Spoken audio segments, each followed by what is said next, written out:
Y jóvenes, bienvenido nuevamente.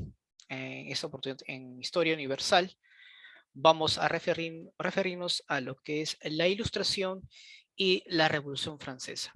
Seguramente siempre te habrás preguntado, profesor, ¿por qué tengo que estudiar la Revolución Francesa? ¿Por qué siempre en los colegios y en los exámenes de admisión, en las academias preuniversitarias, mencionamos a la Revolución Francesa? Perfecto. A ver,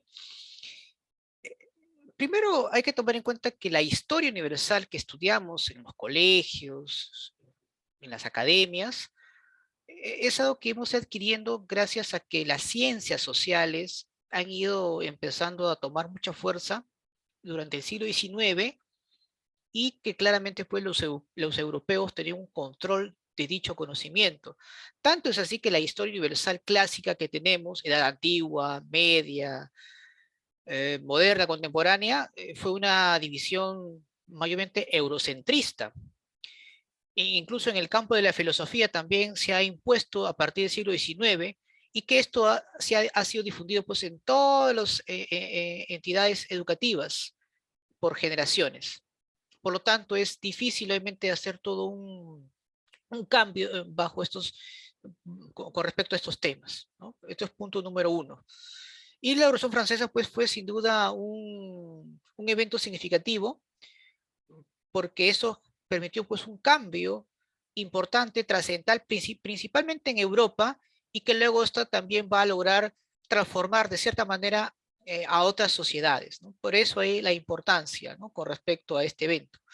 La Revolución Francesa está dentro de lo que conocemos como las revoluciones burguesas, una serie de luchas por parte de este sector importante de la sociedad que va a ir contra el feudalismo, ¿no? Que era en ese momento pues el sistema imperante, ¿no? ¿Y qué trajo como consecuencia la Revolución Profesor Francesa con respecto al resto de la población, al resto del mundo? Bueno, se da pues un punto álgido donde la burguesía toma el control del Estado y que va a servir, este evento va a servir como inspiración para los precursores, para los criollos, de separarse pues de sus opresores, ¿no? En este caso de América Latina, colonia de España, se utilizó este acontecimiento justamente para un sector de los criollos para separarse de España. La Revolución Francesa tuvo un gran éxito gracias a una corriente filosófica que empezó en Inglaterra, pero que empieza a lograr su momento más álgido en la Francia feudal. ¿Y por qué, profesor? Porque en ese tiempo Francia pues era el país más feudal o uno de los más feudales que vivía en Europa, donde había un régimen absolutista. Profesor, ¿qué es un régimen absolutista? Donde hay un rey que tiene un poder absoluto, ilimitado, donde concentra todos los poderes en un solo hombre, que en este caso es el rey. ¿De acuerdo? Entonces, eso digamos. También tiene importancia la Revolución Francesa con respecto pues, a los derechos humanos. Aquí, por ejemplo, con la implementación de una constitución donde se da la Declaración Universal del Hombre y Ciudadano, marca un hito importante en la cual pues todas las personas vamos a empezar pues a adquirir ciertos derechos, llamados pues derechos de primera generación, porque antes los seres humanos no podían exigir dichos derechos. Tu vida estaba en manos de ciertos sectores de la élite, como por ejemplo el rey. Si a él se le provocaba eliminarte, lo hacía y nadie podía defenderte, por ejemplo. ¿Correcto? Entonces, estamos siendo testigos pues de una nueva forma de entendimiento del Estado moderno. Un Estado cuyo aparato burocrático está organizado con diferentes elementos que están sistematizados y que son hoy en día y son la base justamente de los estados actuales. ¿Correcto? Que eso ya de repente en educación cívica, cuando hablemos del poder ejecutivo, poder legislativo, etcétera, hablaremos pues de esos elementos. Y acá pues empieza ya a tener una mayor participación este Estado-nación que surge justamente entre el siglo XV y XVI, pero que se consolida, pero esta vez bajo el control de la burguesía. ¿Correcto? Entonces, ahí digamos la importancia y ahí por eso que lo vas a encontrar en todos los libros de examen de admisión. Pero no fue la única revolución burguesa, ¿no? Hay que recordar que anteriormente fue la revolución inglesa, la revolución holandesa, la revolución de las 13 colonias o de la independencia de los Estados Unidos. Y todos ellos tienen un patrón común. Los burgueses son los que toman ahora el poder desplazando pues a la nobleza, a la aristocracia, al rey, ¿de acuerdo? Muy bien, perfecto. Entonces, empecemos, chicos. Profesor, entonces, si me preguntan qué es la Revolución Francesa, ¿qué podría yo responder? Bueno, tú responderías lo siguiente: es un proceso de luchas, de grandes transformaciones económicas, políticas y sociales, que va a estar dirigida por la burguesía. Eso resáltalo, por favor. Para acabar, pues, con el antiguo régimen. Y ese antiguo régimen era, pues, la monarquía absolutista. ¿Con qué propósito, profesor? De tomar el control del Estado. ¿De acuerdo? Lo que pasa es que la burguesía había crecido económicamente, pero ese crecimiento había sido estancado justamente por las políticas económicas de la monarquía francesa, que era pues una economía basada pues en la tenencia de la tierra, era una economía pues muy atrasada. Y había muchas trabas económicas. Y eso impedía pues que la burguesía pues pueda tener un mayor crecimiento en cuanto a su actividad económica. Además, ellos estaban muy marginados del poder político. Ahora, la burguesía francesa, especialmente la burguesía de París, va a aprovechar, pues, sin duda, la difícil situación de la población en general, que ya vivía, pues, una crisis profunda, hambre, miseria. Entonces, esa situación que llegó a desbordarse fue justamente aprovechada por la burguesía para conseguir ese apoyo del pueblo que estaba obviamente harto de la situación, estaba descontento con el régimen absolutista de la dinastía de los Borbones, y eso va a permitir que la revolución pueda ser exitosa. Pero claro está, esta revolución no hubiera sido totalmente factible si es que antes no hubiera pues empezado a existir una corriente filosófica que empiece obviamente a tener un punto de vista distinto en base pues a las estructuras económicas, políticas y sociales que se vivían en ese tiempo, que era pues el antiguo régimen. La ilustración fue la corriente pues que permitió que un importante sector de personas ilustradas puedan, digamos, tener una visión distinta a lo que se vivía en ese tiempo.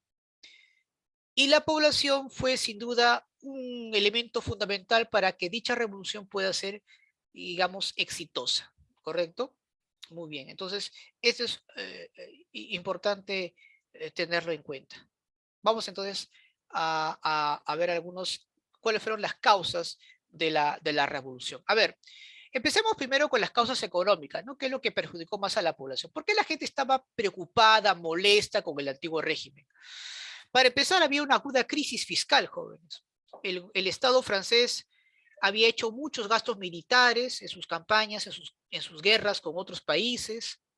Encima había apoyado militarmente a los colonos norteamericanos para poder separarse o independizarse de la corona británica. Encima, el Estado obligaba a la población a pagar fuertes impuestos para mantener a la aristocracia, a la nobleza y al alto clero. ¿Por qué? Porque justamente la nobleza y el alto clero despilfarraban el dinero en grandes fiestas, banquetes, en compras de vestimentas de lujo, etcétera, etcétera. Entonces, y además, pues hay que recordar pues que la burguesía francesa estaba totalmente marginada del poder político. Entonces, tanto las causas económicas como políticas son sin duda importantes causas por la cual pues sin duda eh, la revolución pues empieza a germinar. Claro, este es un acontecimiento pues que no, repito, no es de la noche a la mañana, todo esto se va gestando, ¿no? Hasta que va un momento que estalle todo y se desborde. Y eso es lo que vamos hoy día a ir analizando, ¿correcto? Ahora, ¿cómo estaba la sociedad en ese momento? Eso también hay que tomarlo en cuenta. La sociedad de francesa estaba dividido en estamentos, es decir, era una sociedad estamental. Había una clase dominante formada por el primer estado, que era el alto clero, el segundo estado era la aristocracia o la nobleza francesa, y el tercer estado, que era la más desposeída, la conformaba pues la burguesía, que tenía una mejor vida por su actividad económica, estaba el campesinado, el artesano, etcétera, etcétera. ¿De acuerdo? Ahora, ¿qué es, profesor, una sociedad estamental? Bueno, una sociedad estamental, jóvenes, es aquella sociedad en la cual, de acuerdo al nivel o estructura social en la que te encuentras, vas a estar obviamente vas a estar en ese nivel, no vas a cambiarte de condición social. Por ejemplo, es decir, no podían mezclarse estos estamentos. Yo soy un noble, he nacido como noble, viviré como noble y moriré como noble. Yo soy perteneciente al alto clero, tengo una serie de privilegios y moriré con esos privilegios. Yo pertenezco al tercer estado, soy un burgués, un campesino. Pues si soy campesino, viviré como un campesino, moriré como campesino y mi familia, mis hijos y su descendencia serán campesinos. No había forma de escalar socialmente. Era inviable. A eso se le conoce como una sociedad estamental. La burguesía quería romper con esa sociedad estamental porque quería alcanzar los privilegios que la nobleza y que el alto clero poseía. Ahí viene pues el término jurídico de la igualdad, porque la burguesía quería obviamente alcanzar ese poder. Y que luego esto se va a masificar pues al resto del mundo, ¿no? Donde ahora pues tenemos pues cierto nivel de igualdad. Digo cierto nivel porque en la práctica eso todavía no lo vemos completamente. Porque tanto en el Perú como en otras partes del mundo, aquel que no tiene poder económico, poder político o influencia, simplemente pues tus derechos son limitados completamente. O es difícil que puedas obviamente prevalecer dichos derechos, ¿no?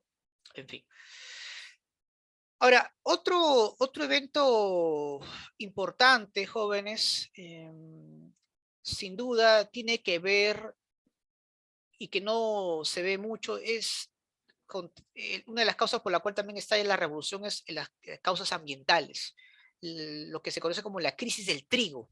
A ver, ¿qué pasó? Antes de la revolución, jóvenes, o antes que estalle la revolución, teníamos un cambio climático tremendo, ¿no? Las temperaturas habían disminuido, había un cambio climático que no era muy favorable, principalmente en Europa, y como consecuencia de ello, pues, del enfriamiento de las temperaturas, Francia y otros países empiezan a tener una crisis en sus cosechas, prácticamente, pues, son arruinados muchos campesinos debido, pues, a la mala producción, en especial del trigo.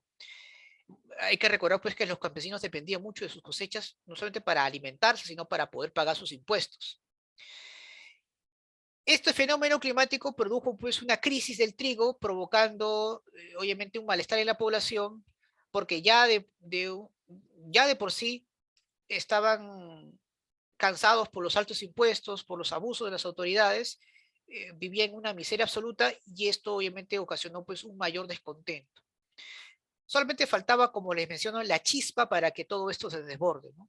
Y eso, ¿quién lo va a provocar? La propia burguesía, ¿no? Aprovecha justamente esa situación, esa coyuntura, para que la revolución pues pueda ser totalmente exitosa, ¿correcto? Y ahí pues donde entra, como yo le mencioné, la gran influencia, jóvenes, de la ilustración, ¿no? Y como yo le mencioné, pues la ilustración aparece en Inglaterra, pero logra tener una expansión o un momento álgido en la Francia de carácter feudal. Profesor, ¿y qué es obviamente la ilustración? Bueno, es una corriente o un movimiento ideológico de la burguesía en la cual se va a basar en el uso de la razón, ¿de acuerdo? Donde va a promover pues un pensamiento crítico, reformista contra la sociedad feudal, contra el antiguo régimen, ¿no? Y bueno, pues esta corriente filosófica, repito, surge en Inglaterra allá por el siglo XVIII, principalmente con las ideas liberales de John Locke. Justamente en filosofía la próxima semana vamos a hablar de racionalismo y el empirismo, ¿no? A John Locke lo vamos a tomar en cuenta ahí. Y pero, como les mencioné, alcanza pues su máximo apogeo en Francia, ¿no? Donde va a adquirir pues un espíritu combativo contra el absolutismo. ¿Qué característica, profesor, tiene de la ilustración? Bueno, una de las características es que defiende el liberalismo. liberalismo político, el liberalismo económico, es decir, la apertura de mercados, el interés de la burguesía pues, era evitar justamente esas trabas comerciales que tenía contra el antiguo régimen. Le da pues una primacía al uso de la razón, ¿no? Este es importante, este concepto de la razón, de que el conocimiento se da pues a través del uso de nuestro razonamiento, nuestro pensamiento crítico. Se basaban bastante en el optimismo, eso es importante, ¿no? Para ellos, pues, la fe no era encontrar a Dios, sino la fe era el progreso económico, obviamente.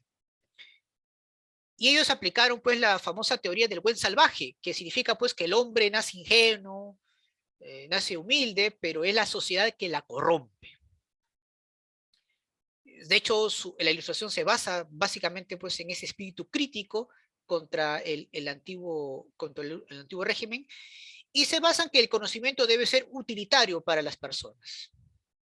Entonces, eso, digamos, son las características pues, más importantes que vamos hoy día a destacar de nuestro, con respecto pues, a la ilustración, ¿no? Que repito, la ilustración también juega un papel importante pues, en el surgimiento y en el éxito de la revolución, ¿no? Muchos analistas consideran pues, que para que una revolución, un cambio o una lucha de esta magnitud tiene que haber previamente una ideología que justamente justifique dichos cambios. Pero, de hecho, pues, son las relaciones económicas las que permiten justamente que esto se dé, y en base a ello, pues, van a tener que haber ideologías que justifiquen esas nuevas relaciones económicas que se estaban dando en ese tiempo, ¿no? Eso es básicamente importante mencionarlo. Bien, entonces, estas son, digamos, las causas más resaltantes por la cual, pues, la revolución empieza a gestarse. Recuerden que la ilustración, repito una vez más, tiene un rol importante, ¿no? En dicho conocimiento. Pero, repito, es una forma, pues, repito, de justificar estos acontecimientos que obviamente vamos a ir analizando. ¿Correcto? Muy bien. ¿Quiénes son, profesor, los más importantes pensadores ilustrados de la Francia de esa época? Acá vamos a ver justamente. Mira, observa acá. Miren, Montesquieu.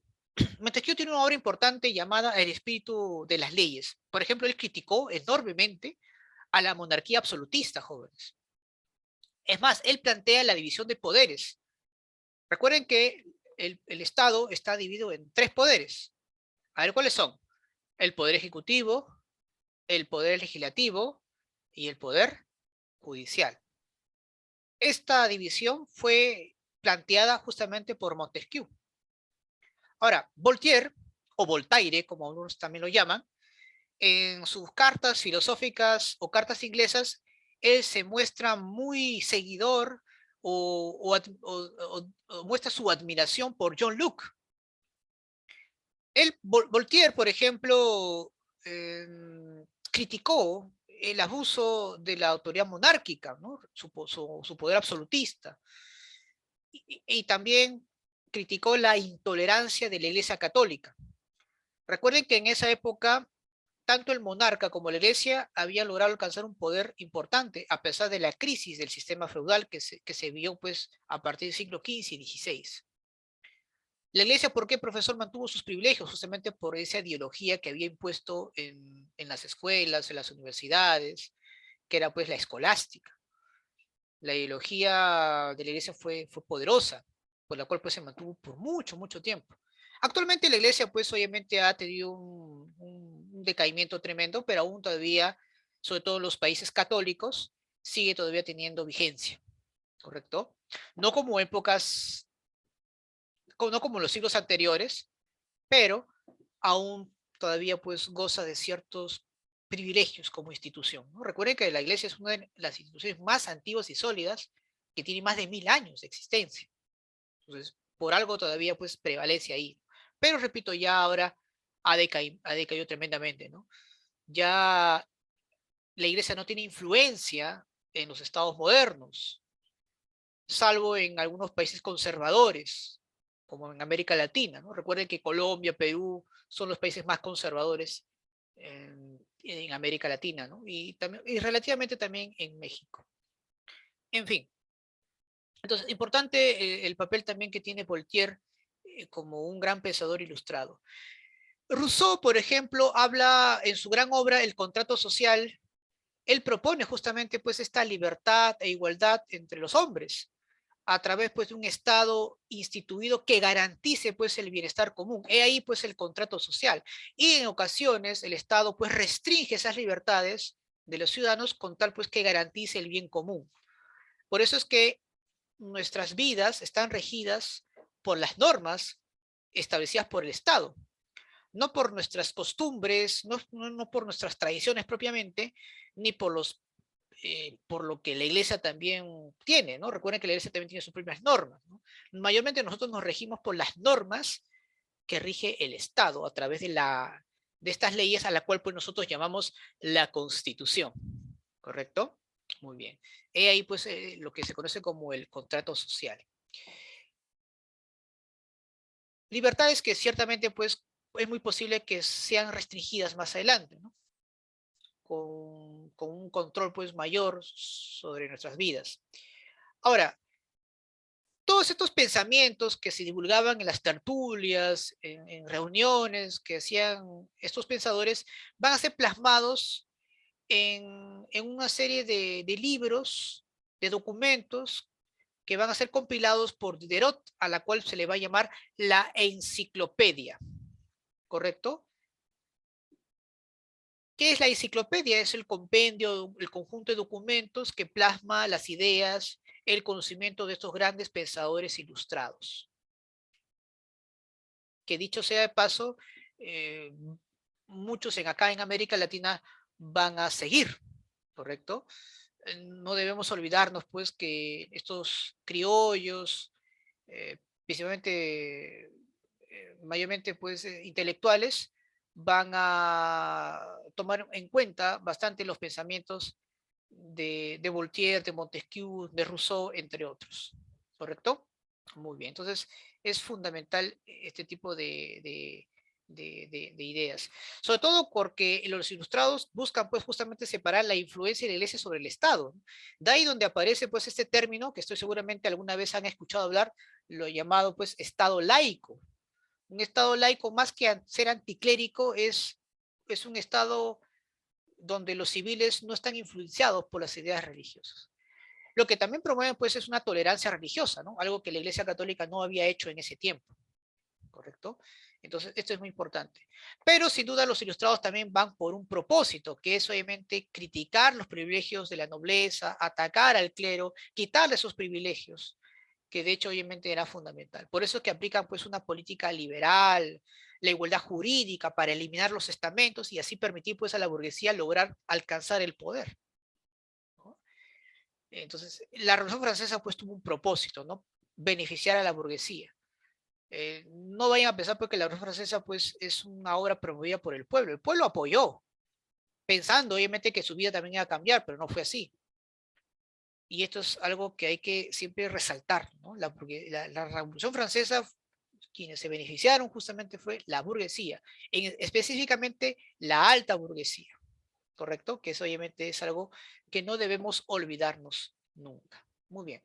Ahora, la Revolución Francesa, jóvenes, en realidad, quien les habla, y de repente para otros que también conocen de historia, en realidad tiene tres etapas o fases. Lo voy a mencionar igual, pero mayormente pues en los exámenes de admisión estoy viendo que mayormente toman en cuenta las dos fases, solamente la fase monárquica y la fase republicana, ¿no? Pero sin duda pues también hay que darle importancia el papel que cumplió Napoleón Bonaparte con la revolución, que gracias a él esta revolución se pudo mantener y lograr pues, los resultados esperados después, obviamente, de su muerte. Porque hay que recordar que Francia logra, o la burguesía francesa logra tomar un control total recién pues a partir de 1848. Estamos hablando pues 100 años después del estallido de la Revolución Francesa, con la Revolución Liberal de 1848 y previo a la Revolución Liberal de 1830 también, ¿no? Pero bueno, vamos a concentrarnos entonces en la fase monárquica, la fase republicana, y también voy a mencionar la función que cumplió Napoleón en la era napoleónica o en la fase imperial, que de hecho también es importante mencionar. ¿De acuerdo? Muy bien. Entonces, empecemos, jóvenes, con la fase monárquica. ¿Por qué se le llama así, profesor, la fase monárquica? Porque aquí todavía, pues, se mantiene la figura del rey como un actor importante en estos acontecimientos que vamos hoy día a ver. Mayormente en las preguntas de examen de admisión con respecto a la Revolución Francesa, jóvenes, te preguntan las características u objetivos de la fase monárquica, republicana, bueno, en menor medida la de Napoleón, ¿no? Imperial. Por eso que mayormente, pues, la mayoría siempre prefieren estudiar la fase monárquica y republicana, ¿no?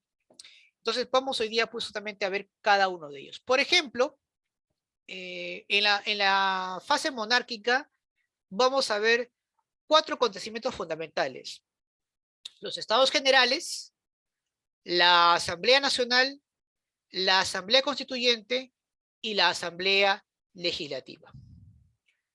Profesor, ¿qué son los estados generales? A ver, les había mencionado que Francia estaba pasando por una crisis económica tremenda. Había una crisis fiscal. Uno de sus ministros de Economía y asesores del rey de Francia, Necker, que estaba muy relacionado con la alta burguesía, había persuadido al rey que había que solucionar este problema. Es decir, el objetivo principal era solucionar la crisis fiscal. Es por eso que el rey Luis XVI, convencido por lo que Necker le había mencionado, convoca a los tres estados en esta especie de parlamento llamado, pues, los estados generales. Ahí convoca, pues, al primer estado, a los representantes del primer estado, a los representantes del segundo estado y a los representantes del tercer estado. Muy bien. Lo que se buscaba era, para poder solucionar la crisis fiscal, era que tanto el primer y segundo estado paguen impuestos, porque antes no lo hacían. Solo el tercer estado pagaba impuestos, jóvenes. Entonces, en esta asamblea lo que se buscaba era, perdón, en esta reunión, lo que se buscaba era que tanto el primer estado como el segundo estado puedan pagar impuestos. Para ello se tenía que hacer una votación. Tanto el alto clero como la nobleza buscaron que la votación sea por estado. Obviamente lo que buscaban eran no pagar impuestos, porque si el alto clero y la nobleza se ponían de acuerdo en no pagar impuestos, pues lo podían hacer porque eran dos contra uno. En cambio, el tercer estado quería que la votación fuese por representante, ¿correcto? Porque obviamente el tercer estado tenía mayor representatividad. E incluso habían algunos nobles y miembros del clero que estaban a favor del tercer estado. Como no hubo, pues, decisiones o no hubo acuerdos en el sistema de votación, los estados generales se truncó. La burguesía no se queda contenta con eso. Ellos se reúnen en otro lugar, se reúnen lo que se conoce como en la sala de juego de la pelota, en ese mismo año, 1789, y juran no separarse hasta darle una constitución a Francia. Esto obviamente es peligroso. ¿Por qué, profesor? Porque al promulgar una constitución estás limitando los poderes del rey. Y eso obviamente era el objetivo, jóvenes. Ahí lo que buscaban era redactar una constitución eh, para Francia y así cumplir con sus objetivos. Ahora, y, y, al, y cuando empieza, pues, ya poner los lineamientos para la redacción de la Constitución, es en la cual, pues, se forma la Asamblea Constituyente. El rey de Francia se entera de que están promulgando una constitución por el cual iban a limitar sus poderes como monarca. Envía, pues, al ejército real para expulsar a los miembros que estaban en dicha asamblea. Encima, el rey Luis XVI expulsa, destituye a Necker, al ministro Necker. La burguesía, en su desesperación, trata de exaltar los ánimos en la población. Y como consecuencia de ello, se inicia una gran movilización social. Como consecuencia de ello, la gente toma la Bastilla. Muchos consideran que la Bastilla pues, es el símbolo de la revolución, porque justamente se dio un 14 de julio de 1789, y ese día se celebra pues, el Día de Francia, ¿verdad? Pero en realidad, pues la toma de la Bastilla tiene un objetivo principal, jóvenes, que a veces muchos no han analizado o no lo han considerado. ¿Por qué? Porque claramente todos opinan que la Bastilla puede ser el símbolo del absolutismo. Pero hay que recordar que más que una prisión donde estaban ahí sus opositores políticos del rey, la Bastilla era el lugar donde se almacenaban armamentos. El objetivo principal de tomar la Bastilla, jóvenes, era armar al pueblo contra el ejército leal al rey. Eso es importante. Ahora, cuando el rey se entera pues que la gente se movilizó y que tomó la Bastilla y que ahora está armada, desiste en su intención de querer expulsar a los miembros de la Asamblea Constituyente. Es una etapa donde muchos consideran pues que se produce un gran temor debido pues a la expansión descontrolada por parte de la población campesina que, asusada por la burguesía, pues logra obviamente realizar una serie de actos de conflictos sociales tremendos, ¿no? En fin, lo importante es que la Asamblea continúa con su planteamiento, suprime los privilegios feudales, por ejemplo, se promulga la constitución civil del clero, es decir, que la iglesia ahora queda sometida al Estado. Un Estado que claramente va a ser burgués, ¿de acuerdo? Pero lo más importante de la Asamblea Constituyente, y eso, por favor, acuérdate, porque seguramente te van a preguntar en los exámenes de admisión, es que ahí se da la Declaración Universal de los Derechos del Hombre y del Ciudadano, en la cual el burgués se asegura el derecho a la propiedad privada, por el cual pues la burguesía va a garantizar pues el respeto de sus bienes, que la cual se va a apropiar de la iglesia. Porque recuerden que al promulgarse pues la constitución civil del clero, todos los bienes que era de la iglesia ahora pasan al Estado, al burgués. ¿Correcto? Porque yo te pregunto, cuando se refiere a propiedad privada, ¿a quién beneficia esta norma? ¿Al que posee bienes o al que no tiene? ¿Qué dicen ustedes? ¿A quién beneficia más esta ley de la propiedad privada? ¿Al que posee propiedad o al que no la posee? ¿Qué dicen ustedes? A ver, coméntalo. Escribe en el chat, no hay problema.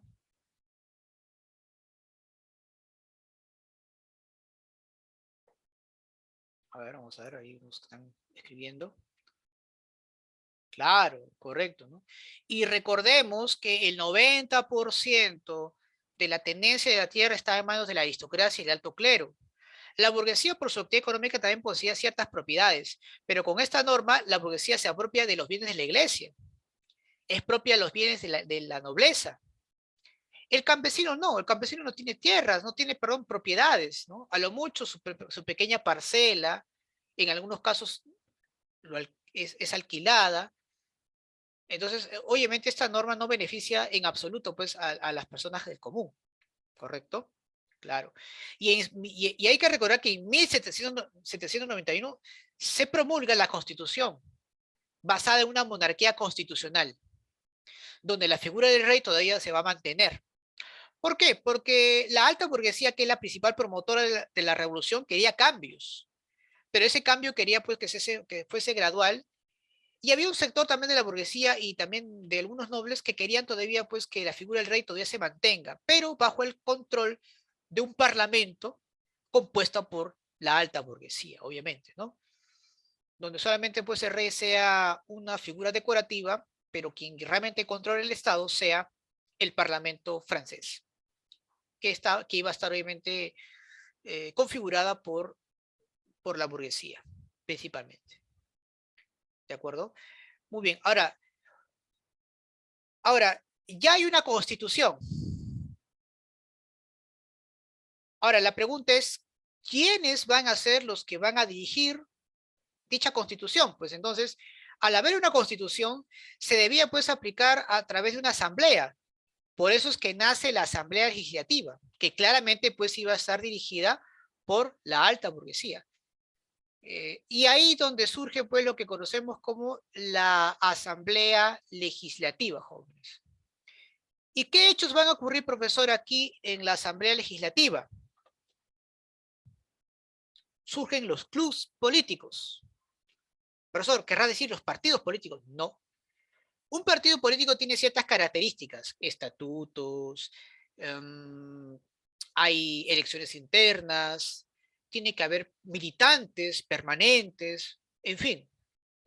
Por eso que acá me sorprende que diga que en el Perú tengamos partidos políticos. No es así. Hay algunos partidos políticos, pero la mayoría son movimientos en realidad. Y ni siquiera llegan a hacer eso. No hay acá partidos políticos, salvo el Partido Aprista, Acción Popular, Partido Popular Cristiano, pero con sus debilidades o sus carencias, ¿no? Pero no hay partidos políticos realmente establecidos. No hay militantes que estén de manera permanente, ¿no? O hay muy pocos en realidad. Lo mismo pasa aquí.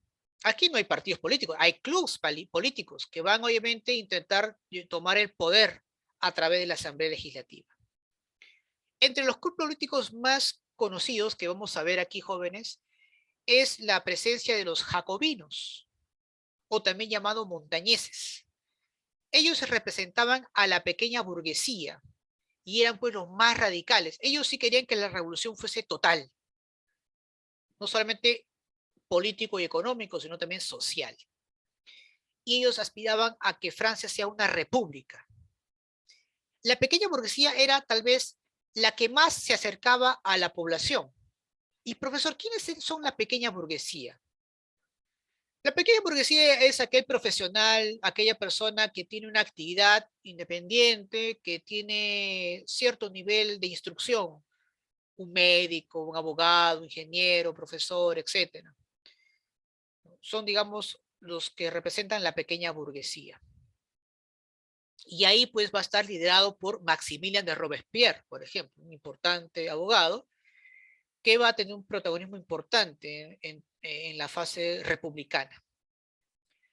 Pero también está pues el otro club político que son, digamos, los promotores de la revolución, que son la alta burguesía, comerciantes, hombres poderosos económicamente, que buscan también que el gobierno sea a través de una república, pero el cambio que quería realizar era gradual, es decir, ellos eran los llamados moderados, que claro, la figura del rey iba a desaparecer, pero querían hacerlo de manera pausada, en este caso no de manera pues tan abrupta como los jacobinos se querían realizar, ¿no?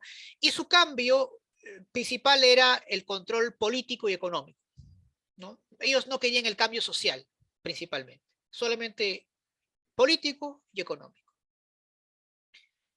Y por último tenemos a los fuldenses, conformado por un sector de la alta burguesía y nobles, e incluso del alto clero, que querían que se establezca una monarquía constitucional, es decir, las reformas que sean solamente políticas, más no económicas ni sociales, pero querían todavía que mantener la figura del monarca, ¿no? Eran los más conservadores, por así decirlo. Muy bien. Ante esa situación de la formación de estos clubes políticos, ocurre un evento trágico para los revolucionarios. ¿Y cuál es, profesor? La invasión de otros países que quieren acabar con la revolución, como es el caso de Austria y Prusia. Ahora tú dirás, profesor, ¿y por qué esos países quieren ir contra la revolución? Porque ellos vieron un peligro, porque, ¿en qué sentido? Que esta revolución pueda expandirse a otros países, como justamente Austria y Prusia, que eran monarquías absolutistas. Es por eso que Austria y Prusia forman una coalición para, obviamente, detener la Revolución Francesa. Pero los revolucionarios, a través del reclutamiento obligatorio, forman una guardia revolucionaria, un ejército paralelo al monarca, era un ejército revolucionario, y va a detener el avance de las tropas extranjeras y los derrota en la batalla de Valmy. Justamente como consecuencia de esa batalla, pues surge una melodía que hoy es considerada pues el símbolo de la Revolución Francesa, que es la llamada Marsellesa, que seguramente ustedes habrán escuchado alguna vez, ¿correcto? Claro, entonces eso es muy, muy importante recordarlo. Muy bien. ¿Qué más pasó, profesor? ¿Qué más pasó? Muy bien. Ahora, como parte de esta coyuntura que provocó los países que querían evitar que la revolución fuese exitosa, se descubren ciertas actitudes conspiratorias por parte del rey Luis XVI, donde aparentemente logran capturar un documento, una carta, donde justamente el monarca solicita apoyo a Austria y a Prusia para acabar con la revolución. Y lo tildan de traidor. Obviamente lo que buscaban era acelerar el juicio o acelerar, pues en este caso, la desaparición de Luis XVI como figura monárquica, porque claramente pues los jacobinos, que eran los más interesados en acabar con la vida del rey, era pues no aceptar la monarquía constitucional, sino una república, ¿no? Para que los cambios sean totales, ¿correcto? Es por eso que ante esa actitud, la población se exacerba, toma el Palacio de las Tullerías, donde justamente estaba el monarca y su familia, y son llevados a la fuerza hacia un lugar, pues, más donde iban a estar más vigilados. Obviamente, ante la presión popular, los girondinos y los fuldenses ya no podían proteger al monarca y simplemente, pues, dejan que los jacobinos realicen los cambios que crean correspondientes. Prácticamente los girondinos y los fuldenses, sin proponérselos, le da un poder cada vez mayor a los jacobinos, que empiezan pues a hacer empiezan a realizar una serie de medidas radicales, entre ellas un juicio al monarca, donde se propone abolir la monarquía y establecer la república. Ahí es donde vamos a pasar a la siguiente fase, jóvenes, que es la llamada fase republicana, donde aquí vamos a ver tres importantes acontecimientos. La Convención Nacional, que se va a dar entre 1792 y 1794, el Directorio, ¿correcto? Que se va a dar entre 1795 y 1799, y el Consulado, que es ya donde se da pues a partir del golpe de Estado que hace Napoleón hasta 1805, ¿no? Eh, eh, fecha donde Napoleón pues es exiliado obligatoriamente o es sacado del poder, ¿no? Muy bien, entonces todo eso lo vamos a ver a continuación. A ver, entonces, ¿qué es la Convención Nacional? Es la parte donde se crea la República Francesa y se decapita al rey Luis XVI, ¿correcto? Y ahí donde se produce la guerra de la Vendée, es decir, una guerra civil, jóvenes. Ojo, la Revolución Francesa mayormente se dio en París y en algunas provincias de Francia. Por eso es que algunos expertos consideran pues, que más que Revolución Francesa debería llamarse la Revolución Parisina. Lo digo porque justamente tras la ejecución de Luis XVI va a haber muchos levantamientos, sobre todo en provincias, contra los revolucionarios. Va a haber pues una guerra civil entre los partidarios de la revolución y los partidarios del monarca, ¿no? Los llamados contrarrevolucionarios. Ante esa situación complicada, los jacobinos toman el poder e instauran el régimen del terror, como así se le conoce. ¿Por qué? Porque es la etapa más sangrienta de la revolución y que va a estar dirigida por Maximilian de Robespierre. Ahora, Robespierre va a realizar pues grandes cambios de manera total, que claramente pues no solamente va a hacer radical su forma de actuar, sino que de cierta manera va a dar ciertos privilegios a la población. Por ejemplo, el derecho al voto universal. Es decir, todas las personas ahora tienen derecho a votar a sus autoridades. Es algo sui generis que había ocurrido, nunca había ocurrido eso en Francia, ni siquiera en Europa, porque a pesar de que en Inglaterra, por ejemplo, había monarquía constitucional, quienes votaban eran pues los nobles y la burguesía. Pero lo que va a hacer Robespierre es darle el voto al pueblo e incluso instaura que ahora la educación sea gratuita y para todo el público. El calendario gregoriano, que básicamente pues era de influencia religiosa, también lo va a cambiar. Es decir, Robespierre va a ser tan radical que claramente se va a ver cómo el Estado se separa completamente de otros elementos ya tradicionales, como la influencia de la iglesia, o que el voto que antes era solamente para ciertos sectores privilegiados, ahora para la población general. E incluso va a instaurar pues lugares donde quiera impulsar la ciencia. Y Robespierre va a hacer justamente esos cambios gracias pues al apoyo del pueblo revolucionario de París, llamado pues los sans culottons, o los llamados sin calzón, ¿no? Así también se le conoce.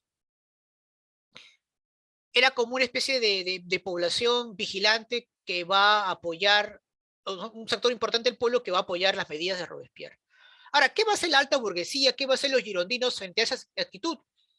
Nada, porque ellos vieron pues hasta con cierta tolerancia las medidas que estaba haciendo Robespierre. ¿Por qué? Porque Francia estaba muy convulsionada. Por un lado pues había una guerra civil tremenda que los jacobinos se van a encargar pues de repeler, y por otro lado estaban viendo otras invasiones, porque se van a formar otras coaliciones contra Francia, donde ya no solamente va a intervenir Austria y Prusia, sino también va a intervenir Portugal, España, e incluso la propia Inglaterra también va a tener una participación, ya que va a financiar estas campañas militares contra la revolución. Ahora tú dirás, profesor, pero ¿y por qué Inglaterra va a estar contra la revolución?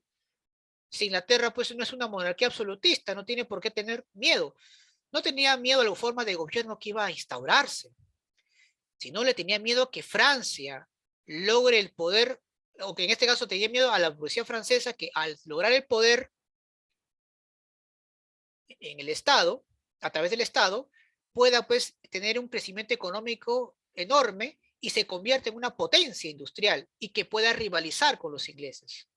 Por esa razón, los británicos tenían un interés importante en que la revolución no tenga éxito. Por eso que financia estas campañas militares. Ahora, y es por eso pues que Robespierre va a pues, hacer una serie de medidas tremendas, incluso va a otorgar pues propiedades a la gente a través pues de una ley llamada la ley máxima, donde le otorga pues tierras a la población, que antes obviamente era impensable. Pero la burguesía se dio cuenta que las medidas que había logrado, que estaba haciendo Robespierre eran muy grandes, es decir, se estaba desbordando la revolución, ya no estaba logrando el propósito que ellos buscaron al inicio, que era llegar al poder político y económico. Su intención no era pues solucionar los problemas del pueblo, sino alcanzar el poder. Por eso es que hacen toda una conjura contra Robespierre y sus colaboradores. Es más, Robespierre había pedido poderes extraordinarios para hacer una serie de medidas, no solamente para consolar la revolución en beneficio de la población en general, sino también además poder obviamente vencer a las coaliciones extranjeras. Pero en una conjura, él es detenido y es sentenciado rápidamente y ejecutado, él y sus colaboradores. Lamentablemente, la población, la Guardia Nacional, el pueblo revolucionario que estaban en la Comuna de París no pudieron auxiliar a Robespierre porque en ese momento estaba bajo el control de Barras, que era obviamente un dirigente que había sido convencido por la alta burguesía para poder controlar a las masas. Si no, obviamente Robespierre había sido salvado, ¿no? Pero no fue así. Fue toda una conspiración contra Robespierre. por los cambios radicales que quería realizar. Y lo vieron oportuno porque ya no era, ya Robespierre ya no le era útil. Ya ellos, con las medidas que había hecho Robespierre, los burgueses se habían asegurado que ya el sistema feudal no iba a venir. Era casi difícil que se estableciera una monarquía, pero sí le preocupaban otras cosas, como las invasiones extranjeras y poder solucionar el caos interno, ¿no? Que todavía aún se mantenía. Por si fuera poco, entonces, y a partir de ahí, entonces, los gironinos conspiran contra Robespierre y sus colaboradores. A esto se le conoce como la reacción termidoriana, que era porque se hacía una fecha de ese calendario revolucionario, y desplazan a los jacobinos del poder e instauran el directorio, una especie de poder ejecutivo conformado por 5 miembros. La alta burguesía francesa jóvenes establece pues una nueva forma de gobierno, ¿no? Donde van a tener pues que realizar una serie de medidas para contrarrestar los grandes problemas que se estaban dando. Profesor, ¿qué estaba pasando ahí? A ver, una de las cosas que tuvo que hacer el directorio era perseguir a los jacobinos que aún todavía querían recuperar el poder perdido. Va a haber una persecución y asesinato de los jacobinos. A esto se le conoce como el terror blanco. Pero también, paralelo a esos jóvenes, como parte pues, del proceso revolucionario que ya se había desbordado, se produce lo que se conoce como la conspiración de los iguales, que va a estar dirigida por François Babedoif, en la cual pues, los campesinos buscaban abolir la propiedad privada. Es decir, que las tierras ahora sean de la población, ¿no? Que ya no existan propiedades de ciertos sectores privilegiados. Y eso claramente la alta burguesía no lo va a permitir. Ni siquiera la iglesia, ni siquiera el clero, ¿eh? Eso no estaba obviamente en debate. No, era imposible que eso ocurra. No puede abolirse la propiedad, al contrario, la propiedad debe prevalecer. Y es por eso que la alta burguesía va a ir justamente contra ese tipo de levantamientos populares. Lo va a extinguir totalmente, porque no era conveniente. Pero también tenía otro problema el directorio, ¿no? Porque, ojo, tenía una crisis externa, que era pues la formación de nuevas coaliciones extranjeras financiadas por Inglaterra, pero también había desborde popular, porque todavía pues se estaban dando la guerra civil, los jacobinos aún todavía querían seguir luchando por sus reivindicaciones, el pueblo lo mismo, en fin. Por eso que la alta burguesía, ante la imposibilidad pues, de poder manejar esa situación, lleva al poder a Napoleón Bonaparte, que ya gozaba pues, de un gran prestigio militar. Era un hombre pues, que tenía una formación militar tremenda, había logrado enormes conquistas militares y era pues, un caudillo popular, por así decirlo. Y él garantizó pues, a través de su fuerza militar, a través de un control militar, lograr pues continuar con el proceso de la revolución en beneficio de la alta burguesía, no de la población. Ahí es donde se da pues el golpe de Estado llamado pues el 18 de Brumario. Se llama así por justamente la fecha por la cual también se realizó, ¿no? Es un calendario también revolucionario. Y ahí pues Napoleón logra consolidarse pues como cónsul y luego como emperador, ¿no? A la cual pues llamamos nosotros como la era napoleónica, ¿no? La era napoleónica, que voy a comentarlo porque es importante, ¿ya? Así que mucha atención. Pero antes de hablar de la era napoleónica o la fase imperial, que es la que vamos hoy a desarrollar, ¿alguna pregunta de repente, chicos, con respecto a lo que acabo de mencionar con la fase monárquica o la fase republicana? ¿Alguna consulta de repente? ¿O alguna duda?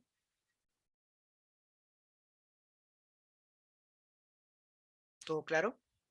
¿Y las ideas humanistas y renacentistas en qué fase se dan? Ah, eso es mucho antes, esto se da con, La reforma con el, protestante, creo, ¿no? con la reforma, claro, eso se da mucho antes. Esto se da, por ejemplo, durante la Baja Edad Media, donde la burguesía, principalmente del norte de Italia, para poder hacer frente a la escolástica, instauran el humanismo, que es una corriente ideológica basada en el hombre como el centro de todo, el antropocentrismo, y el Renacimiento, que tiene que ver básicamente con el arte, con la pintura, escultura, ¿no?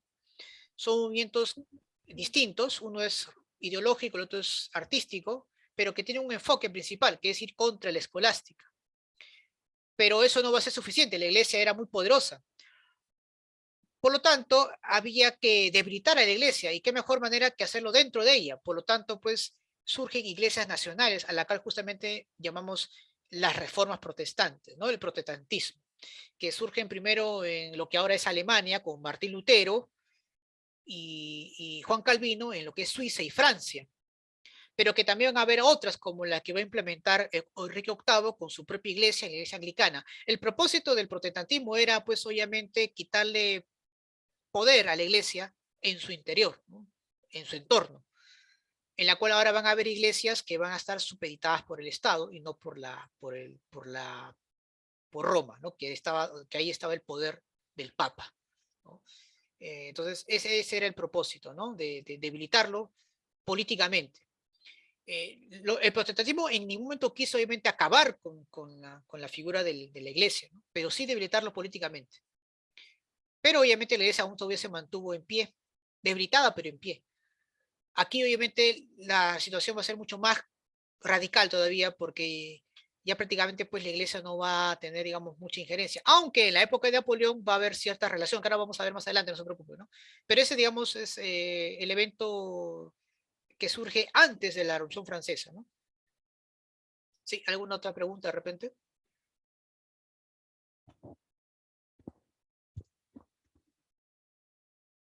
¿Sí? ¿Ninguna? Bien. Profesor, ¿a qué llama usted la fase imperial o la era napoleónica? Bueno, fue un periodo pues donde Napoleón Bonaparte instala pues en Francia una dictadura militar, ¿no? Represiva, con el respaldo de la alta burguesía. O sea, ¿cuáles son los objetivos eh, de Napoleón y la alta burguesía? Primero, controlar la convulsión social, ¿no?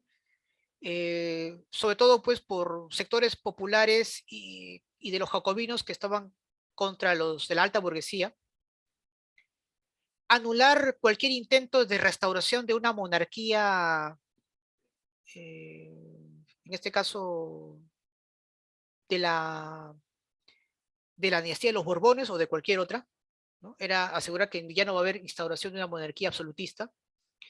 Y el tercer objetivo, que era el propósito por el cual pues Napoleón inicia unas grandes campañas militares, que es hacer de Francia la primera potencia mundial, ¿no? Y su objetivo principal era vencer a Inglaterra y a sus aliados. Recuerden que las campañas militares de Napoleón no era para poder expandir su imperio, ¿no? Como algunos creen, era para ocupar los mercados que Inglaterra tenía sobre Europa. Recuerden, y eso lamentablemente, pues, bueno, en realidad no se sabe no, se sabe muy poco de esto, pero Napoleón tenía también una intención de poder llegar a tener una relación comercial, política con América Latina. Solamente que Inglaterra pues se le adelanta, ¿no? Porque Inglaterra al final pues es el que va a financiar las campañas de independencia de toda América Latina, ¿no? San Martín, Bolívar, todos esos precursores recibieron dinero, fondos de Inglaterra para que puedan librarse del Imperio Español. Pero ya Napoleón tenía esa idea también, porque la alta burguesía francesa y Napoleón quería pues convertirse en la primera potencia de Europa y del mundo, ¿no? Desplazando a Inglaterra, pero eso no va a ocurrir. Muy bien. Pero todo esto obviamente se dio, pues, sin duda, por los grandes prestigios que Napoleón había logrado tener, ¿no? Recuerden que Napoleón había hecho grandes campañas militares en Italia, en Egipto, había logrado vencer, pues, a los propios ingleses justamente en ese lugar, etcétera, ¿no? Cuando Napoleón llega a ser cónsul, jóvenes, eh, logra, pues, sin duda, a realizar, pues, una serie de acciones importantes que seguramente nos pueden preguntar en algún examen de admisión. Repito, no viene mucho, es una pena que Napoleón no haya logrado ser muy reconocido, al menos en esta parte de la historia, porque sin duda fue un artífice importante para que la revolución fuese exitosa. Miren, el surgimiento de Napoleón es casi similar al surgimiento de Adolfo Hitler, que ya cuando hablemos de la Segunda Guerra Mundial la próxima semana voy a explicar el por qué, pero es casi similar, ¿no? Porque Hitler también recibió el apoyo de la alta burguesía alemana, principalmente pues del alto mando militar de la casta, ¿no? De la milicia germana. Pero bueno, ya hablaremos de nuestro amigo Hitler la próxima semana. Por ejemplo, una de las cosas que Napoleón va a hacer como cónsul es, por ejemplo, derrotar a los ejércitos de Austria, por ejemplo, una vez más.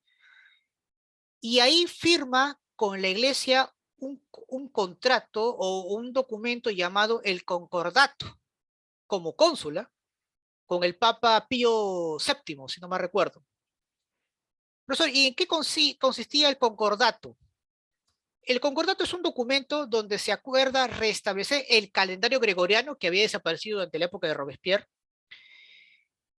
y, y que en este caso la Santa Sede, es decir, Roma, juró lealtad al Estado y el Estado se compromete pues a pagarle un salario clerical a la iglesia, ¿no?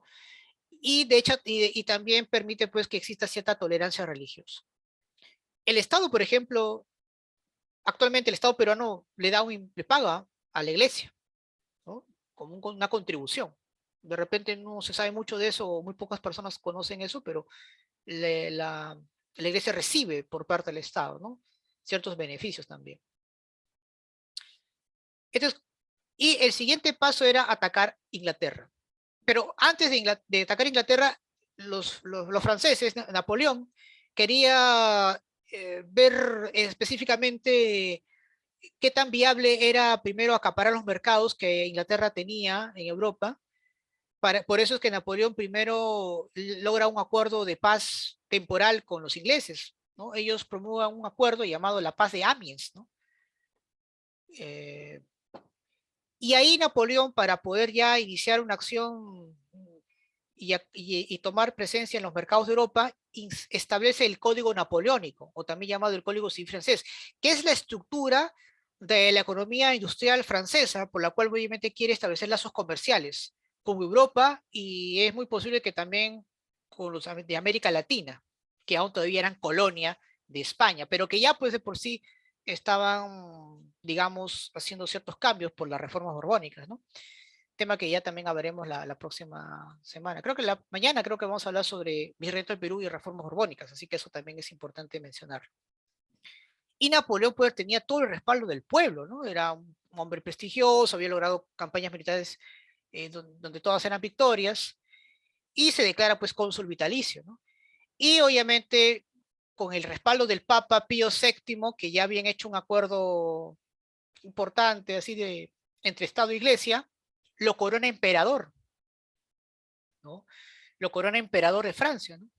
Y al ser coronado emperador, lo primero que hace Napoleón es romper relaciones con Inglaterra. Desconoce la paz de Amiens y planifica la invasión a Inglaterra. Es ahí donde se da pues un gran combate, el combate de Trafalgar en 1805, donde Inglaterra pues derrotó a las fuerzas, a las flotas navales francesas, en la cual pues era aliada de España. Recuerden que España y Francia eran aliadas contra Inglaterra, ¿no? Pero Inglaterra, a pesar de su triunfo en la batalla, en el combate de Trafalgar, muere pues tal vez uno de sus más importantes íconos de la Marina británica, que es el almirante Lord Nelson. Luego se produce una batalla conocida como la Batalla de los Tres Emperadores, o también, en este caso, para muchos, la batalla modelo de Napoleón, que es la batalla de Austerlitz, ¿no? Un enfrentamiento donde participan los ejércitos de Austria, el Imperio Sacro Romano Germánico y el ejército ruso, donde Napoleón pues logra vencerlos, ¿no? Y avanza hasta lo que ahora es Alemania, ¿no? Ahí justamente instaura la llamada Confederación del Rin, disuelve el Imperio Sacro y Romano Germánico, y ese lugar va a ser importante porque a partir de ahí va a ir avanzando hacia el este. Repito, los enfrentamientos que va a tener Napoleón es justamente para poder obviamente tomar los mercados que Inglaterra había ya tenido de siglos atrás, porque ya pues recuerde que la primera revolución industrial la hace Inglaterra y toma pues hegemonía en los mercados de Europa y del resto del mundo. Lo que quería hacer Francia era restituir eso en su beneficio. Por eso que el siguiente paso, aparte de la batalla de Austerlitz y tomar el corazón de lo que ahora es Alemania, se produce pues una batalla, ¿no? La batalla de Jena, donde se apropia de la capital, que es Berlín, e incluso logra tener importantes triunfos militares sobre Rusia, la cual pues los obliga a firmar el Tratado de Tilsit, una alianza entre Francia y Rusia, en la cual pues Rusia se compromete solamente a comercializar con Francia y no con los ingleses. Ahora, el siguiente paso, luego de haber logrado tener el control del este, es hacerle un bloqueo continental, un bloqueo comercial a Inglaterra. Lo voy a ahogar, ¿no? Es decir, comercialmente hablando, obviamente, ¿no? Por eso que Napoleón o prohíbe a toda Europa, sobre todo a los que había conquistado y hacer acuerdos, le prohíbe a realizar cualquier tipo de comercio con los ingleses. De esa manera pues lo ahoga, ¿no? Darle pues la estocada ahí económicamente a los ingleses. Claramente pues el objetivo de Napoleón era mellar la economía inglesa, ¿no? Y así pues tomar el lugar como principal potencia industrial, donde Francia ahora sería el centro de todo. El problema es que una vez quedó demostrado, jóvenes, que la economía francesa nunca pudo llenar ese vacío industrial que dejó Inglaterra de muchos años en Europa. Por eso que los europeos no van a hacerle caso a Napoleón. El primer país, por ejemplo, en desobedecer va a ser Portugal. Portugal pues no va a tener pues otra forma que tener relaciones comerciales con los ingleses. Por eso que Napoleón decide invadir Portugal y le pide autorización a España para pasar por territorio español para invadir Portugal. Ahí donde pues el rey de Portugal se va a Brasil, ¿no? Y ahí instaura su gobierno. España, como es su aliado, dice, claro, ¿por qué no? Pasa Napoleón, pasa y invade Portugal. Pero aprovechando la invasión a Portugal, pues Napoleón también invade Francia, perdón, España. Ahí donde pues Napoleón se queda con España entre 1808 y 1803. Ahí se produce pues la monarquía, la crisis de la monarquía española, en la cual pues las colonias de América Latina aprovechan esa situación para negociar con España, ¿no? Porque la otra negociación era con los franceses, que claramente pues era viable, ¿eh? Napoleón tenía esa visión, ¿eh? De querer pues llegar a acuerdos importantes con los de América Latina. Posteriormente se produce paralelo a la invasión a Rusia y ahí comete un grave error, ¿no? Lamentablemente pues su ejército, que era gran parte de su ejército, va hacia Rusia, se topa pues con un invierno terrible. Los rusos habían hecho tácticas importantes para desabastecer a los franceses y eso va a causar pues un debilitamiento tremendo en el ejército francés. Recuerden que más del 75% de sus tropas mueren en Rusia, ¿no? Llegan solamente unos cuantos sobrevivientes a Berlín, donde va a ser pues su centro de operaciones, ¿no? Va a ser su primer fracaso, pero obviamente no va a ser el único. Posteriormente, pues, Napoleón va a tener otra batalla en Leipzig en 1813, donde lamentablemente pues las tropas napoleónicas van a perder y ahí es donde va a ser desterrado a la isla Elba. Y curiosamente logra instaurarse una monarquía absolutista. Ingresa pues un pariente de Luis XVI llamado Luis XVIII, la cual pues va a ser declarado rey de Francia. Obviamente pues la alta burguesía no quería otra vez que un rey gobierne y es por eso que ellos mismos traen a Napoleón de su exilio, a la cual pues Napoleón va a volver a Francia y va a instaurar un gobierno llamado el gobierno de los 100 días. Ahí pues Napoleón aprovecha pues el descontento del pueblo francés, es apoyado por la alta burguesía y cuando el rey Luis XVIII se entera de que Napoleón había regresado, se escapa, ¿no? Napoleón entró a Francia sin un disparo, jóvenes. Es más, cuando el ejército lo reconoce, pues simplemente se quedan admirados y Napoleón ingresa tranquilamente a tomar nuevamente el poder. El gran problema para Napoleón es que ya no era pues el de antes, aparte que tampoco tenía pues el total respaldo de la alta burguesía, y tampoco pues ya tenía los préstamos, el dinero que necesitaba para sus campañas militares. Recuerden que Napoleón había recibido muchos préstamos, no solamente de alta burguesía, sino de importantes banqueros de ascendencia judía, como la familia Rothschild, ¿no? La familia Rothschild es una de las familias más poderosas que actualmente sigue teniendo mucha importancia en el mundo financiero. Aquí hay muchas familias tienen mucho prestigio, que han amasado fortunas en miles de años, mayormente de descendencia judía. Los Rothschild, la familia Baruch, han amasado fortunas desde el Renacimiento, o sea, estamos hablando pues casi 1000 años. Son familias poderosas, ¿no? Muchos piensan pues que las familias poderosas son los Rockefeller, no son familias poderosas recientemente, pero hay familias que tienen miles de años de existencia y que han amasado fortuna justamente en ese tiempo, ¿no? Uno de ellos, pues, los Rothschild, que financia las campañas de Napoleón, pero en esta última que regresa ya no, ¿no? Y justamente, pues, como consecuencia de ello, se presenta una batalla en la que ahora es Bélgica, la batalla de Waterloo.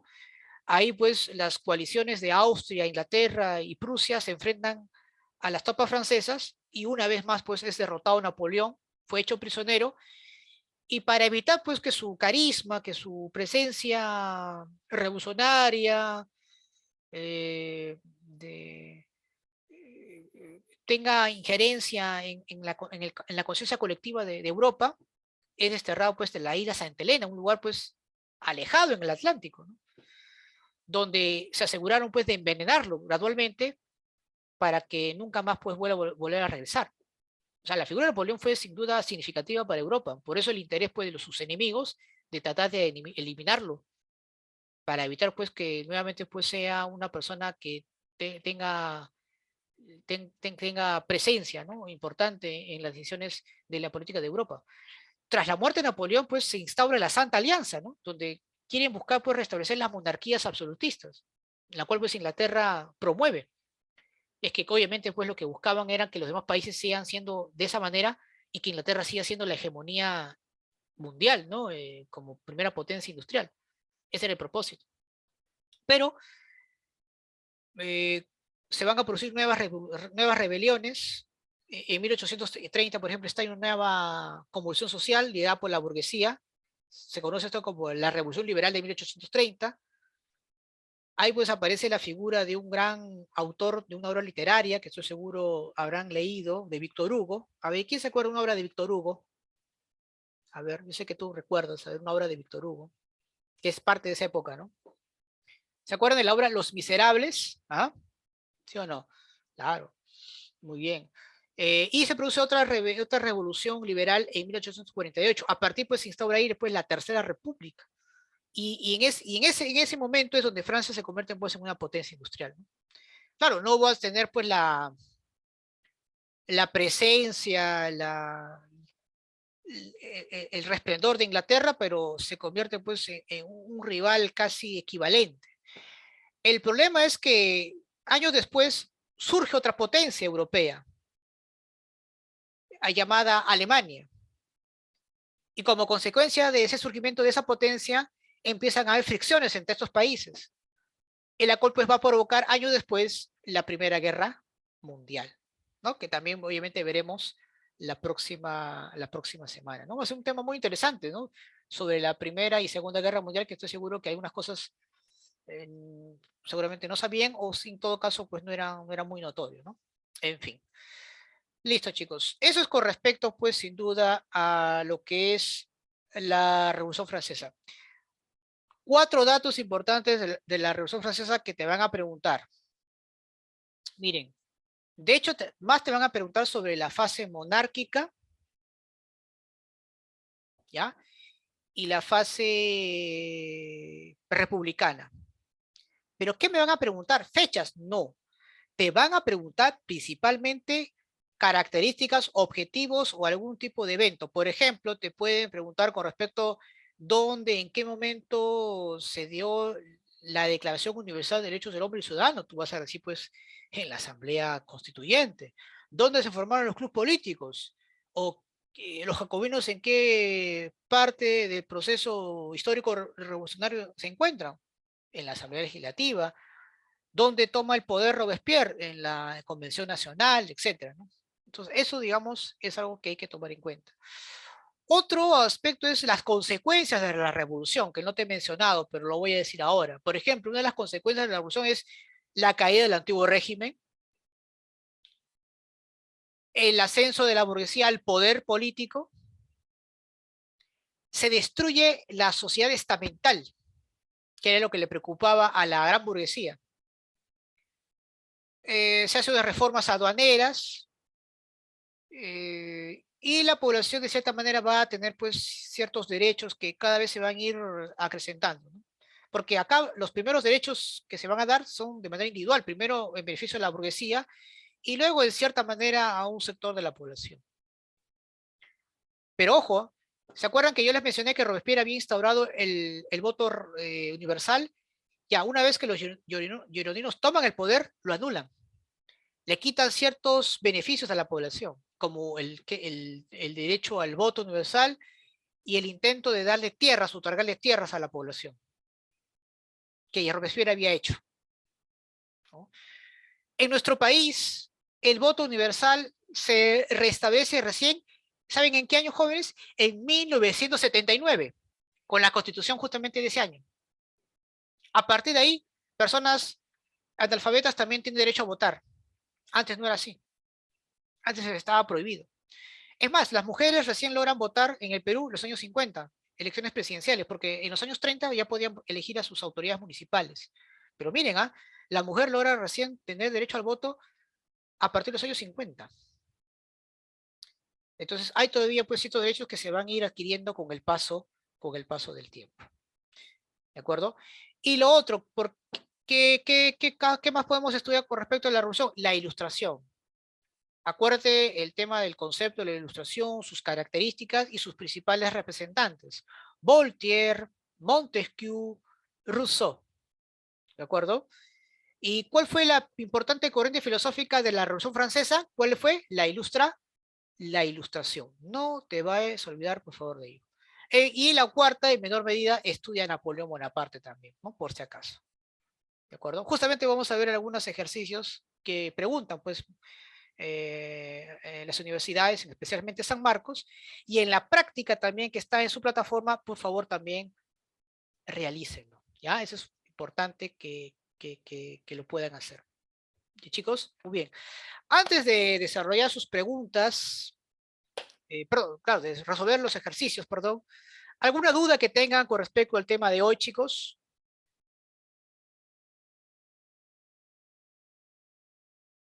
¿Todo claro? Profesor, aparte de los tres ilustradores que nos muestra, ¿había alguien más? Bueno, en el campo de la ciencia, Isaac Newton, que de hecho no es francés, pero en el campo de la economía está, por ejemplo, Kisney, que digamos es un importante que promueve pues la fisiocracia, que es una doctrina económica, que bueno, en economía de repente lo vamos a ver bastante a Kisney, en fin, Diderot, que es el que compila todo este tipo de información, digamos, son los más resaltantes. Pero claramente, pues, en todo examen de admisión, de hecho, vamos a encontrar a estos grandes personajes, ¿no? Como es el caso de Rousseau, Montesquieu, ¿quién más te mencioné? Voltaire, básicamente ellos, ¿no? Claro, François Kisney, por ejemplo, ¿no? Que también... Ah, y Adam Smith, bueno, en el caso de Adam Smith, no es francés, es escocés, pero recuerden que bajo su doctrina económica, su escuela económica, el liberalismo económico, pues obviamente plantea pues que, y es contrario pues al mercantilismo, ¿no? Recuerden que los mercantilistas decían pues que el origen de la riqueza está en la acumulación de metales preciosos y eso da prosperidad. Adam Smith dice no, que la riqueza está en el papel que cumple en el trabajo, ¿no? la riqueza está pues en el trabajo. Él es fundador pues de la escuela clásica. Eso lo vemos bastante pues en su obra La riqueza de las naciones. Pero si te refieres a ilustres franceses, está pues Diderot y Quesnay, ¿no? Importante, ¿no? La labor de este gran economista francés. Sí, algún otro, ¿alguna otra pregunta de repente? Para pasar a resolver los ejercicios. ¿Sí? ¿Todo claro? ¿Sí? Bien, bueno, gracias también por las preguntas. Perfecto, vamos entonces.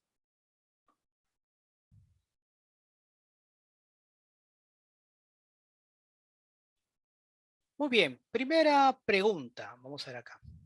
Dice lo siguiente.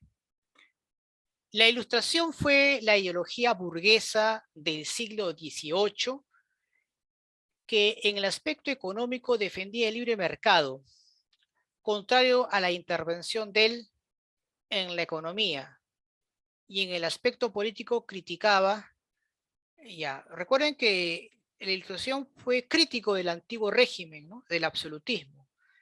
Y cuando habla pues del libre mercado decía pues que son las personas particulares, los empresarios que tienen que tener una participación activa en la economía y no querían la intervención del Estado. Muy similar pues a lo que pregona el neoliberalismo, ¿no? Por lo tanto, ahí ¿cuál sería la respuesta? La C. El Estado y el absolutismo, ¿no? Muy bien, excelente. Perfecto. Correcto, correcto. Ahora esto voy a prender la ventiladora ya. Hace un poquito de calor, chicos. Disculpen. Ya está. A ver, continuamos. Número 2. A ver acá. Número 2. Dice. Durante la Revolución Francesa, la Asamblea Constituyente, acuérdense, la Asamblea Constituyente, Declaración Universal de Derechos Humanos, Constitución, los derechos feudales se suprimen, la Iglesia está sometida al Estado, recuerden eso. Se elaboró la Constitución de 1791. En su preámbulo estableció la finalidad de toda asociación política es la conservación de los derechos naturales del hombre. Esos derechos son la libertad, la propiedad, la seguridad y la resistencia a la opresión. Esto significa que los derechos arriba mencionados debían ser protegidos y garantizados por el nuevo gobierno, reconocido por la Constitución, llamado... Monarquía constitucional.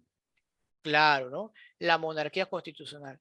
Pero pues al ver pues que el monarca pues supuestamente estaba confabulando contra la revolución, esto se elimina y instaura en la república, ¿no? Claro, muy bien, correcto, ¿no? Porque ojo, todavía aquí no regía la Asamblea Legislativa, ¿no? Muy bien, excelente, excelente. Durante el gobierno del Comité de Salvación Pública, nos estamos refiriendo pues a Robespierre, dio la ley del máximo general para controlar los precios a favor del consumo popular y permitió pues a la población organizarse en secciones o distritos en París, cuyas reuniones tomaban parte en las decisiones del gobierno. Es decir, la gente ahora pues también toma decisiones ¿no? en cuanto a la administración del gobierno, ¿no? Hasta ahí llegó su radicalismo de Robespierre. Estas medidas económicas, políticas, dieron como resultado la unión de los jacobinos y girondinos. Se unieron los jacobinos y girondinos, no, más bien se pelearon, ¿no? El estallido de la rebelión de la Vendée. Recuerden que la Vendée estalla con la muerte o con la ejecución de Luis XVI, ¿no? La guerra civil. Los partidarios de la revolución contra los partidarios de la contrarrevolución. El establecimiento de la monarquía constitucional y el respaldo popular, obviamente que no, porque los jacobinos llevan al poder en la etapa republicana y la monarquía constitucional está dentro de la fase monárquica. Pero Robespierre, con dichas medidas, recibió pues el respaldo del pueblo revolucionario, que es de los sans-culottons, ¿no? En la cual pues respaldan al régimen jacobino. Algo similar a lo que Lenin fue apoyado por los soviets, en la Revolución Rusa, ¿no? Por ahí, si es que alguien se acuerda de ese acontecimiento. Es importante pues el respaldo de un sector importante de la población, si no, contra sus enemigos no puedes hacer absolutamente nada. Muy bien. En Francia, durante los años de la Convención Nacional, los jacobinos organizaron el Comité de la Salvación Pública, con lo que tomaron el dominio del gobierno de Francia, antes que estaba controlado por quienes. Antes, ¿por quién estaba controlado primero en la fase monárquica? ¿Quiénes tenían el protagonismo? La alta burguesía, ¿no? ¿Y quiénes eran sus representantes en la alta burguesía jóvenes dentro de los clubes políticos que eran de Los tendencia moderada? A ver, ¿quién lo dice? Vamos. girondinos. Los girondinos, ¿no? Claro, ¿no? Ellos representaban pues los intereses de la alta burguesía, ¿no? Pero luego recuperaron el poder, ¿no? En la reacción termidoriana, ¿no? Donde ahora van a perseguir a los jacobinos, donde obviamente conspiran contra Robespierre. Por ahí nos están escribiendo, claro, ¿no? Ahora, aquí también tiene mucho que ver también la información que un sector de la población que sabía leer y escribir recibía, ¿no? Aquí, por ejemplo, van a empezar a difundirse folletos revolucionarios por Marat, ¿no? Marat era un hombre que tenía una imprenta y publicaba, pues, en muchos casos, a veces también una serie de acontecimientos también que no eran reales, ¿no? Su propósito era desprestigiar a la nobleza y a la aristocracia y al rey. Por lo tanto, mucha de información también era falsa. Por ejemplo, algunos cuestionan esta pregunta o claro, esta inquietud que algunos le dicen a la reina María Antonieta, donde le dicen pues que el pueblo ya no tiene pan para comer. Y supuestamente la respuesta de María Antonieta es, si no tienen pan, pues denle pasteles, dicen, ¿no? Obviamente pues nadie va a comer un pastel porque eso era muy costoso y solamente era de la élite, ¿no? Claramente pues María Antonieta vivía en completa ignorancia con respecto a lo que pasaba el pueblo, ¿no? Los reyes nunca veían la situación de su población, siempre pensaron que vivían felices porque ellos solamente estaban, su lugar, su mundo era pues el Palacio de Versalles u otros lugares, ¿no? Y claramente, pues, el papel de Marat era desprestigiar a los reyes, ¿no? De esa manera, pues, causaba un mayor cólera en la población. Qué mejor que desinformar y criticar, y en vez de criticar, exagerar. Pero también los reyes también se ganaban ese odio por la inoperancia de acción frente a su población. Ellos prefieren, pues, que sean sus asesores o miembros externos que se encarguen de la situación. Es más, algunos analistas consideran pues que si no hubiera habido crisis en cuanto a la hambruna no hubiera sido desesperante en la Francia de esa época, la revolución de repente hubiera sido mucho más después, ¿no? De repente no hubiera estallado en ese momento, en fin, son especulaciones todavía, ¿no? Pero ahí el papel pues que juega Marat es importante, ¿no? Donde la gente pues se exacerba. Claro, en ese momento la mayoría de la población era analfabeta, pero basta pues que una persona difunda estas noticias y la gente pues entiende, ¿no? Por así decirlo, y se molesta, pues, ¿no? Así que por eso es importante pues cómo los medios de comunicación juegan un papel determinante en el comportamiento de la sociedad. Bueno, acá no tengo, dice, la imagen, bueno, acá, bueno, acá no obvié la imagen, pero imagínense un castillo tomado por la población, dice acá, ¿no? La imagen es una de las varias ilustraciones de la representación de la toma de la Bastilla, dice acá. Uno de los acontecimientos emblemáticos de la Revolución Francesa. Como yo mencioné, la Bastilla era no solamente era un recinto donde estaban ahí los prisioneros opositores del régimen del monarca, sino que ahí también se almacenaban importantes municiones, en la cual pues el pueblo fue armado, ¿no? Ese es el propósito, para combatir contra el ejército real del monarca. Entonces, ¿este hecho qué? Dice, permitió la alianza del pueblo, la burguesía y el ejército francés en contra de la monarquía constitucional, exaltó la anarquía y el liberalismo revolucionario, así como la división de poderes y la soberanía popular, o proclamó la Declaración de los Derechos del Hombre y del Ciudadano y se estableció su vigencia global. Y última, simbolizó pues el poder del pueblo que asumiendo su soberanía socavó el gobierno arbitrario de los reyes. Bueno, eso nunca ocurrió, ¿no? A ver, permitió la alianza del pueblo de la burguesía y el ejército francés en contra de la monarquía constitucional. pues no hubo una alianza después del ejército francés. ¿Exaltó la anarquía y el liberalismo revolucionario? No, no lo exaltó. No fue ese propósito. La división de poderes también no se había establecido. Por ahí hay unas respuestas ahí. La C. Claro, después de este acontecimiento, gracias ante el temor, pues en este caso,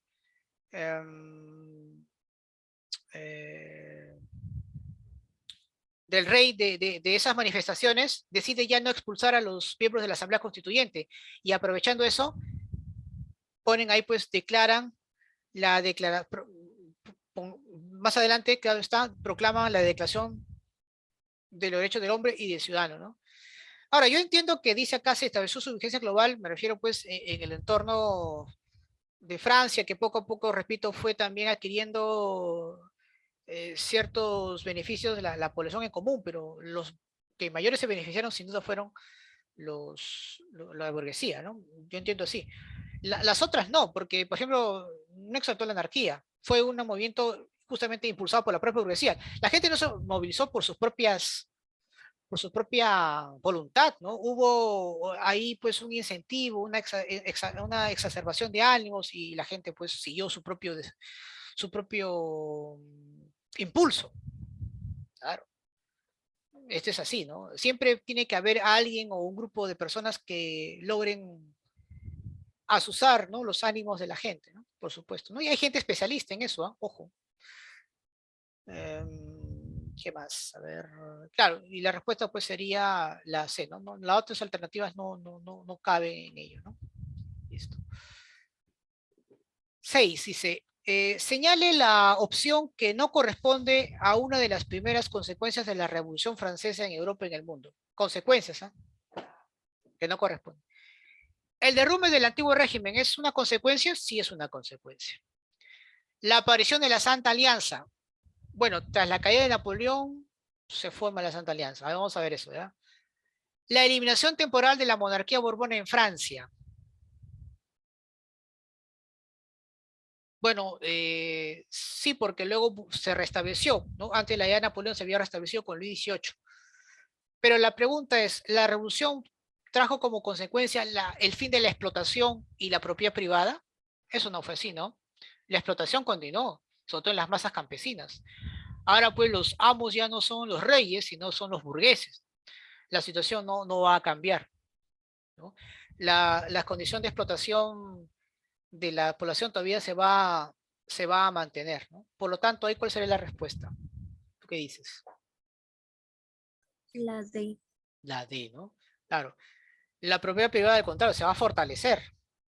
Es más, dentro de los derechos constitucionales aquí en nuestro país está pues el derecho a la propiedad privada, a la herencia. Claro.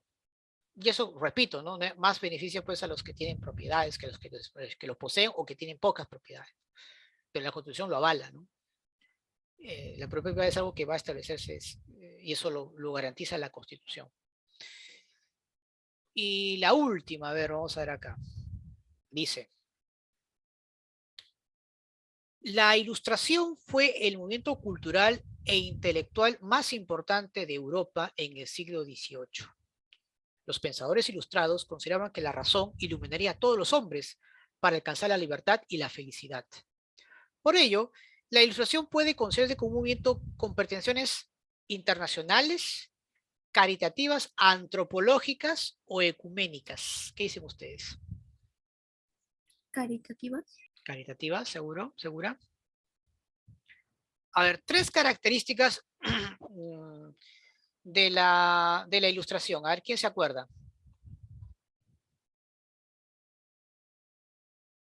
Ideológica.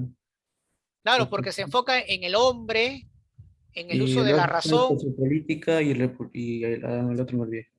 Claro, era el liberalismo económico, promovió pues la doctrina del buen salvaje, ¿no? El hombre es bueno, pero que la sociedad lo corrompe. Pero más bien en un estado liberal, antiabsolutista, igualdad jurídica, eliminación estamental, pero hablaba pues básicamente pues principalmente Hombre. pues en el hombre, ¿no? En el espíritu crítico, o en el uso de la razón, ¿no? Claro, entonces era mayormente antropológica, ¿no?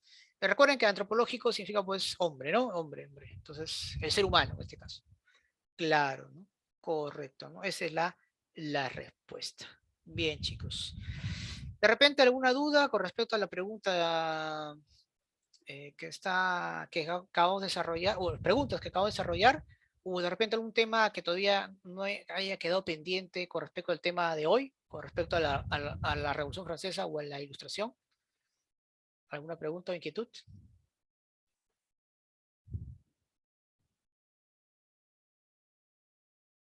¿Ninguna? ¿Todo ¿Puede claro? repetir la última pregunta, profesor? No entendí. La última pregunta, Sí, el problema 7. ya, dice, voy a repetir la pregunta. Perfecto, dice. La Ilustración fue el movimiento cultural e intelectual más importante de Europa del siglo XVIII. Los pensadores ilustrados consideraban pues que la razón iluminaría a todos los hombres, que para alcanzar la libertad y la felicidad. Por ello, la Ilustración pues puede considerarse como un movimiento con pretensiones, su esencia y básicamente a quién está enfocado.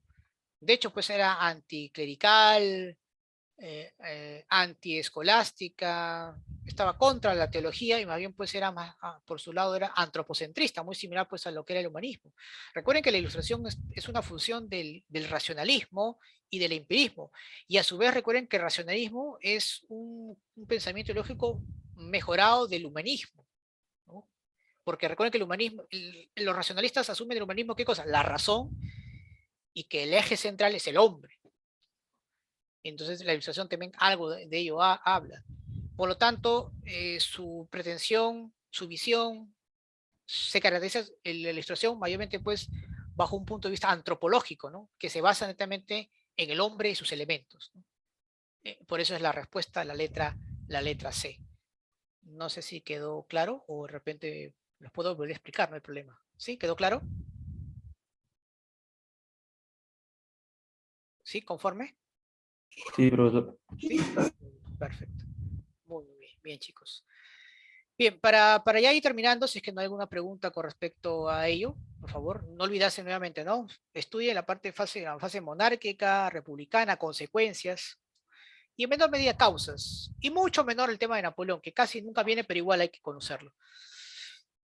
Y lo otro, pues, acerca de la ilustración, ¿no? Sus características, sus pensadores, sus personajes más conocidos, etcétera. Bien, el día de mañana, jóvenes, no olvidarse, por favor, a temprano, geometría, ¿correcto? Luego, en Historia del Perú vamos a hablar sobre el virreinato del Perú, las reformas borbónicas, así que atentos a la clase de mañana. Y en biología también, por favor, ya de 11:20 a 1:20, como siempre, ¿ya? Y reiterarles una vez más, por favor, que no olviden, por favor,